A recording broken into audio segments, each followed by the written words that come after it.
Pada pasal 99 kami menyoroti bahwa P3K itu diangkat secara otomatis menjadi calon PNS. Dalam Undang-Undang Ketenagakerjaan ini sudah menjamin seorang pekerja akan diangkat secara otomatis menjadi karyawan tetap jika diperkerjakan di tahun kedua. Nah, sementara di undang-undang tentang ASN di sini, seorang P3K tidak bisa otomatis diangkat menjadi ASN. Nah, ini agak berbeda dengan di swasta. Lebih ekstrim negara daripada swasta gitu loh. Seharusnya negara itu lebih mengakomodir. Komisi 10 DPR RI membentuk panja pengangkatan GTK honorer menjadi ASN sebagai bentuk pengawasan terhadap penyelesaian permasalahan GTK honorer oleh Kemendikbud RI. Sahabat-sahabat kami, teman-teman kami seperjuangan yang punya komitmen bersama untuk memuliakan dan mengangkat harkat martabat Bapak Ibu guru kita yang sudah lama mengabdi, yang sudah tidak diragukan lagi pengabdiannya. Dari hasil informasi masukan dari beberapa teman-teman seluruh Indonesia, seleksi administrasi bagi PTK non ASN yang mengikuti seleksi guru ASN PPK 2021 diharapkan tidak hanya berdasarkan data Dapodik atau Simpatika, tapi wajib dilaksanakan oleh pemerintah daerah melalui Dinas Pendidikan, BKD, Inspektorat, dan uji publik untuk menghindari data fiktif. Ini yang harapan kita, masukan kita. Kemudian juga formasi PPK di jenjang SD, ini temuan kita di lapangan ya, kebetulan juga masukan-masukan. Formasi PPK di jenjang SD, yaitu guru kelas banyak yang bermasalah karena formasi yang disampaikan itu hanya PGSD dan PGMI. Seharusnya menggunakan linearitas ijazah. Untuk penempatan ASN PPK P3K ini jangan menggunakan sistem formasi satu tempat atau sekolah, tapi menggunakan formasi penempatan secara umum di kabupaten atau kota, sehingga tidak menimbulkan permasalahan baru lagi, yaitu status guru yang tidak lulus tetap aman, tidak tergeser oleh yang lulus seleksi.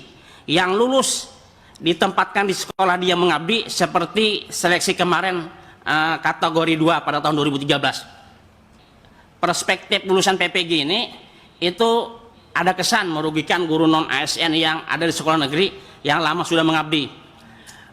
Banyak mereka tidak memiliki sertifikat pendidik. Honor-honor di daerah itu diapresiasi, diakomodir untuk dilegalisasi mendapatkan SK kepala daerah. Namun ada beberapa penekanan. Pertama, persoalan GTK honor itu adalah ketidakjelasan status GTK honorer. Ya, disebut PNS belum, disebut ASN juga P3K belum, ya, disebut guru tanda kutip juga menurut Undang-Undang Sisdiknas juga belum terpenuhi, ya, umumnya karena belum PPG. Jadi ini betapa status guru honorer itu semacam dilema, ya, digantung gitu. Yang kedua, jaminan kesejahteraan. Seperti diketahui, ya, soal gaji kecil, ngajar banyak juga honornya segitu-gitu juga, ya. Sudah kesejahteraannya sulit, statusnya juga lemah, pelindungan hukum juga tidak jelas. Ya, ini juga soal karirnya. Guru honorer itu tidak ada kepastiannya.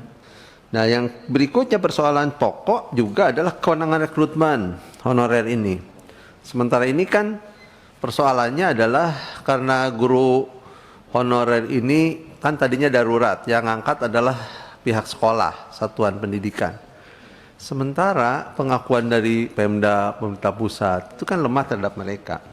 Nah, sekarang syukur alhamdulillah sudah akan ada PPPK, ya. Nah, persoalannya bagaimana konsistensi terhadap ya, bagaimana satu penerimaan PPPK bagi guru honorer yang telah berusia 35 tahun ke atas yang telah mengabdi sekian lama dan sudah tidak memenuhi persyaratan untuk mendaftar ke CPNS, maka dapat mengikuti seleksi penerimaan PPPK. Ya, tapi dengan catatan sebaiknya untuk ada kategorisasi pimpinan. Jadi bagi honorer yang sudah begitu lama, ya mungkin tidak hanya persyaratan formil tes calon PPK secara formil kognisinya ya, tapi juga masa kerja itu harusnya diperhitungkan.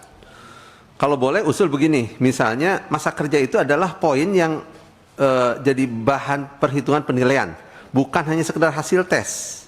Misalnya ya masa kerjanya sekian tahun, ada rate tertentu, ada interval tertentu, misalnya apakah 60%, 50%, nilainya itu jadi gabung dengan nilai hasil tes. Sebab kalau hasil tes saja ya ada kecenderungan misalnya yang postgraduate itu lebih lebih menguasai. Walaupun tidak seluruhnya tentu.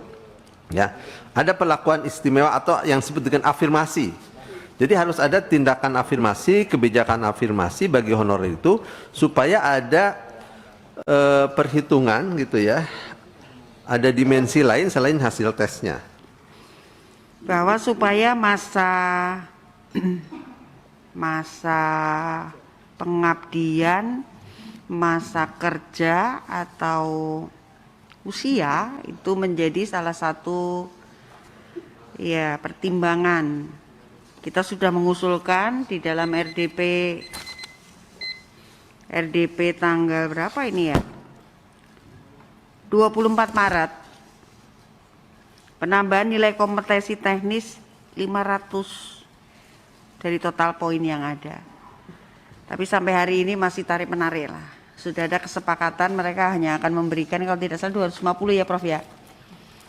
Tapi kita tetap terus mengejar. Tidak hanya yang masa pengabdiannya lebih lama, tetapi juga guru-guru di daerah 3T. Yang kami perhatikan dalam kajian kami bahwa beberapa pasal daripada Undang-Undang PP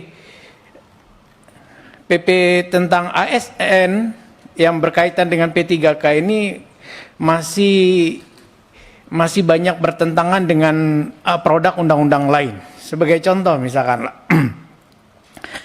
pada pasal 99 kami menyoroti bahwa P3K itu diangkat secara otomatis menjadi calon PNS. Dan ayat ke-9 dapat diberhentikan jika penilaian kinerjanya di bawah target yang disampaikan, yang disepakati. Nah, kami bandingkan dengan Undang-Undang 13 tahun 2003 tentang ketenagakerjaan yang menjadi rujukan baik itu guru swasta juga, mungkin semua buruh juga, yaitu pada pasal 59 ayat 4, perjanjian kerja yang mengatur tentang perjanjian kerja dalam waktu tertentu paling lama 2 tahun dan dapat diperpanjang 1 tahun.